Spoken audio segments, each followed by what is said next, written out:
let me remind you about some basic facts that are related to the book of Revelation. As you may remember, the book of Revelation was one of the last books to be included into the Bible. At any moment in Christian history, there was an event when Christian leaders would gather together and decide which books to include, which books to exclude. Now, this canonization of the Bible was done on the basis of practice. People in churches would use certain books, and later these books will become recognized as canonical. We know that by the end of the 4th century, all 27 books of the New Testament, as we have it now in the Bible, were already known as part of the Bible. But again, the book of Revelation was one of the last books to be included. Why? The book of Revelation was controversial. First, it was full of violence. It was mystical, very difficult to understand.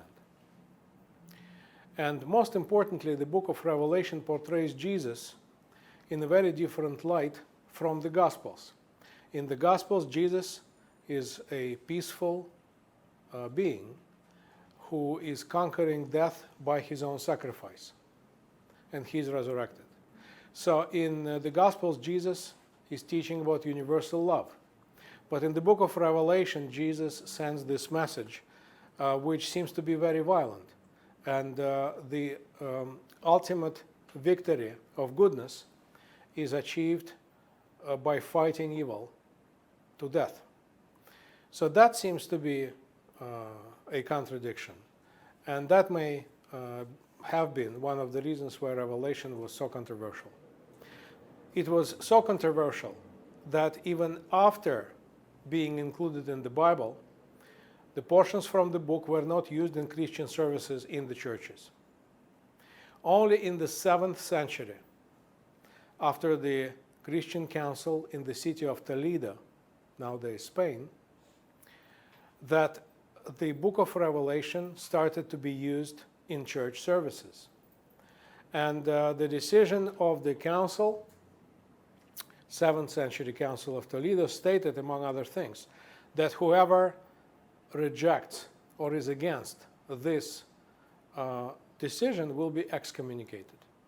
So that shows that even by the 7th century, the book was still very controversial. But from the 7th century on, Revelation becomes more of a customary book. And therefore, it was since the 8th century that we have the first instances of Christian apocalyptic art, at least known to us.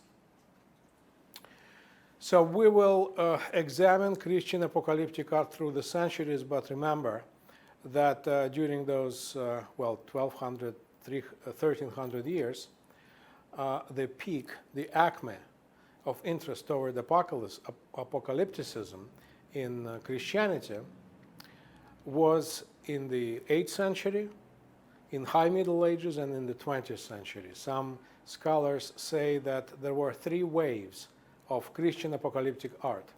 The first one in the 8th and 9th centuries. This is early Middle Ages.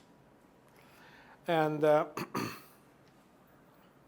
reason for this first wave was a Spanish monk whose name was Beatus, who lived in the city of Liébana in the province of Asturias.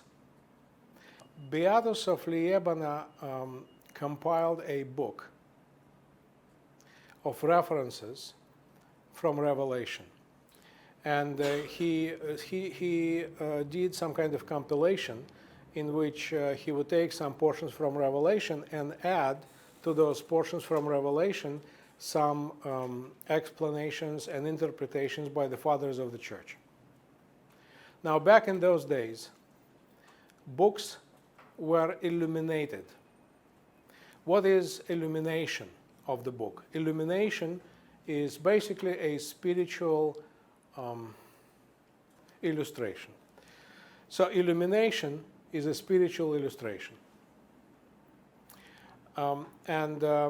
Beatus produced his book, which was illuminated by some images that would reference some of the themes of the book of Revelation. That is our first known to us source of the Christian apocalyptic art.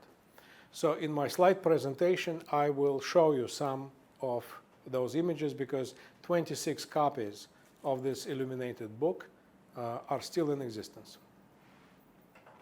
The second wave of Christian apocalyptic art dates back to the High Middle Ages.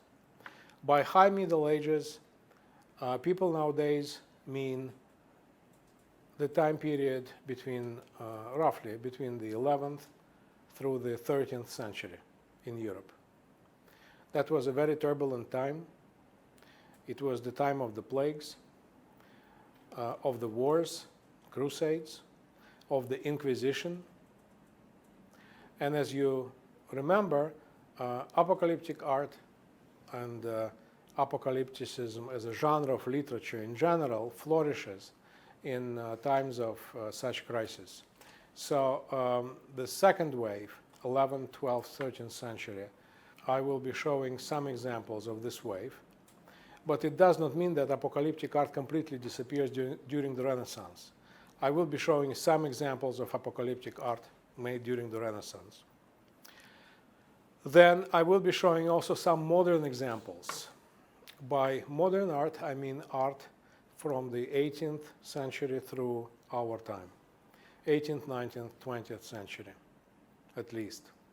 And I will be showing some examples of that art as well. So the third wave of apocalyptic Christian art dates back to our 20th century. It should come as no surprise, because if 20th century is not apocalyptic, was not apocalyptic, what is apocalypse? You know, 20th century witnessed the rise of totalitarian ideologies, 2 world wars, millions of people died. It was truly an apocalyptic century, and it is no surprise that 20th century art is highly apocalyptic.